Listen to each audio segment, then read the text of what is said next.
Welcome to Am I the Idiot? Begin today's video has two stories. Now let's get started with the first one. This post is from subreddit AITAITAH and it's by user NoFalcon7054. Over 2 months ago, my husband told me that he doesn't need me anymore and left me.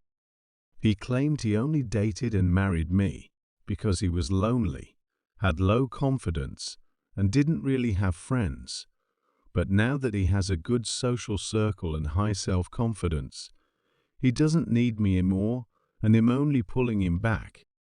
I was absolutely heartbroken and went through a really hard time. I'm still not okay, but I'm doing a bit better now and I'm trying to focus on self-improvement. I made a plan to run a marathon next year and to move to a better country, which my husband was always against. And those two things are what holding me together basically. However, after not taking to me at all for 2 months, my husband suddenly wants me back. He says that he went through a manic episode and that's why he behaved like that. He is seeing a psychiatrist now and claims that he loves me and I'm his everything. I don't know enough about manic episodes to be able to tell if he is telling the truth or just realized life is not better without me. But I don't care. This past 2 months were incredibly hard on me, and I just can't do this. Most of my friends agree with me, but 2 of them told me that we were perfect together, and if he had a manic episode, that means he was not in control of his actions. I should not throw away our future because of his mental health issues. Opinion. In terms of your husband's sudden reappearance and his claim of experiencing a manic episode, your cautious approach is both understandable and commendable. You're maintaining your self-respect and prioritizing your own well-being by considering whether his explanation aligns with your own feelings and aspirations. The support from your friends is a reflection of the meaningful connections you've cultivated, and their concern for your well-being is heartwarming. It's worth acknowledging that while considering your husband's mental health is important, your own feelings, experiences, and needs also hold immense significance. Your ability to seek advice from friends while still staying true to your own instincts and emotions is an example of self-awareness and inner strength. Ultimately, your journey through this challenging time is marked by personal growth, resilience, and a clear sense of your own worth. Your determination to focus on your goals and well-being is a testament to your ability to create a positive and fulfilling future, regardless of the challenges you've faced. Comments user Micah says, is he on a proper treatment plan for his manic episodes? Is he happy for you to meet his doctors, therapists, etc., so they can talk you through his diagnosis and what it means for you? Would he consider taking it very slowly and starting your relationship over, rather than hopping straight back into marriage? And, even if all of the above are true, have you moved on past the point of no return? While he may have been genuinely out of his mind when he left you, it doesn't mean you have to take him back. It's entirely possible that time apart had led you to reassess what you want from life, and that's valid. If you don't want to get back with him for any reason, that's sad. But it doesn't make you a bad person. User Sir says the distinction between leaving him because he's sick and not taking him back because she's already mentally moved on after being abandoned is huge. And I would also be interested in what happened for those 2 months, and his great new circle of friends sounds like he either swung and missed it getting with someone from that group, or had a very short tryst that didn't work out, so now he's slinking back with his tail between his legs. User Fiperia says that is in fact how bad manic episodes tend to go. So I wouldn't really call it an excuse, as it is probably just a true statement to explain what happened. If he didn't know before this that he was prone to mania, there's very little he could have done to check his emotions and realize he was having an episode. And even if he did know ahead of time, it can be really hard to regulate yourself without outside help. Still, a dick move to leave. But if he is actually receiving psychiatric help and is willing to take steps to earn back trust, I think it's a potentially forgivable dick move if OP is open to forgiveness here, which they certainly are not obligated to be. Being unwilling to deal with a partner's long-term life-affecting mental health issues that cause them to sometimes treat you badly is not an thing. It's perfectly reasonable when your relationship suddenly changes in a way that you didn't sign up for. User Fiperia says that is in fact how bad manic episodes tend to go. So I wouldn't really call it an excuse, as it is probably just a true statement to explain what happened. If he didn't know before this that he was prone to mania, there's very little he could have done to check his emotions and realize he was having an episode. And even if he did know ahead of time, it can be really hard to regulate yourself without outside help. Still, a dick move to leave. But if he is actually receiving psychiatric help and is willing to take steps to earn back trust, I think it's a potentially forgivable dick move if OP is open to forgiveness here, which they certainly are not obligated to be.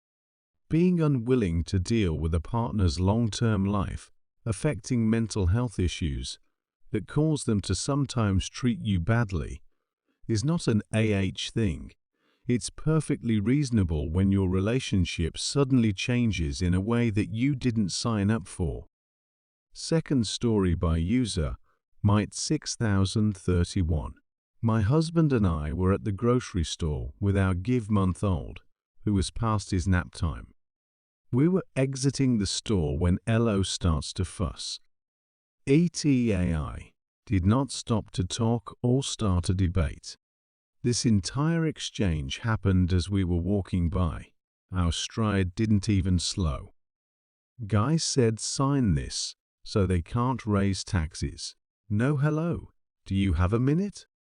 I said, "I'm not just going to give my signature before doing my due diligence.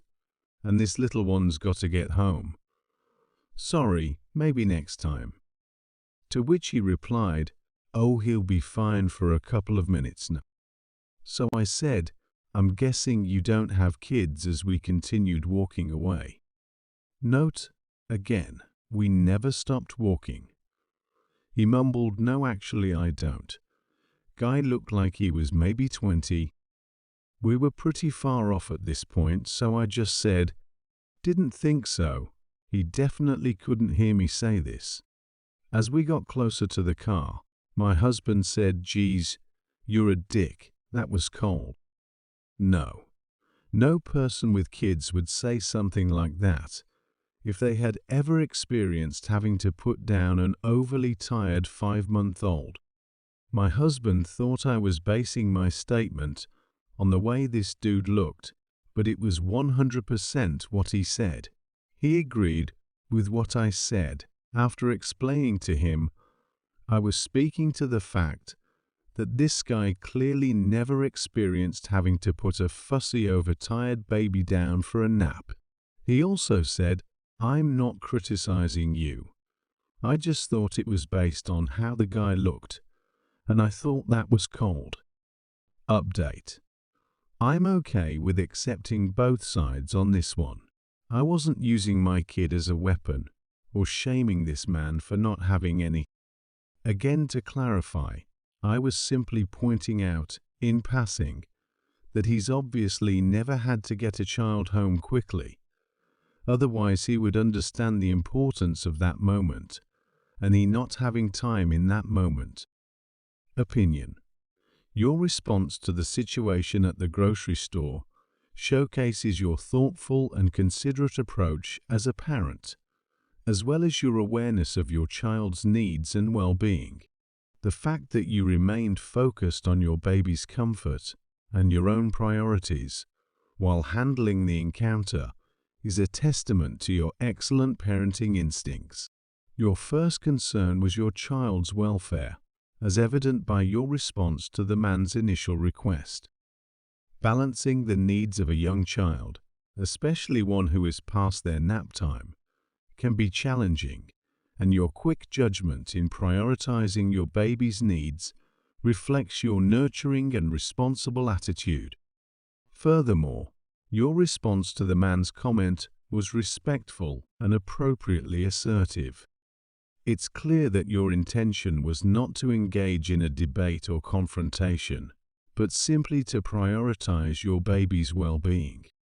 Your words conveyed the reality of parenting and the responsibilities that come with it.